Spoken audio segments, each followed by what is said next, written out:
నా చేతులు జోడించి చెప్తున్నాను, ప్రత్యక్ష ప్రసారంలో నా దేవుని మాటలు వింటున్న దైవ జనాంగమా, ప్రజలు మిమ్మల్ని తృణీకరిస్తున్నారు, ప్రజలు మిమ్మల్ని తిరస్కరిస్తున్నారు, ప్రజలు మిమ్మల్ని విసర్జిస్తున్నారు అంటే వెంటనే గుర్తుపెట్టుకోండి, ఈ తృణీకారము, ఈ విసర్జన తర్వాత ఉన్నత స్థితి ఒకటి ఉందని గుర్తుపెట్టుకోండి.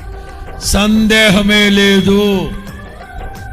యేసు ప్రభు కూడా మొదట తృణీకరించబడ్డాడు, ఆ తర్వాత విసర్జించబడ్డాడు, ఆ తర్వాత వ్యసనాక్రాంతుడు, దుఃఖాక్రాంతుడు, వ్యాధిగ్రస్తుడు, ఇవన్నీ తర్వాత.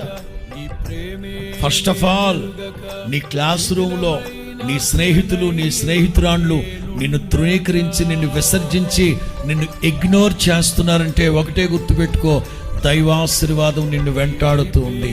ఆ తదుపరి పర్యాయం, ఆ తదుపరి అధ్యాయం, నెక్స్ట్ చాప్టర్ ఘనపరుస్తాడు దేవుడిని.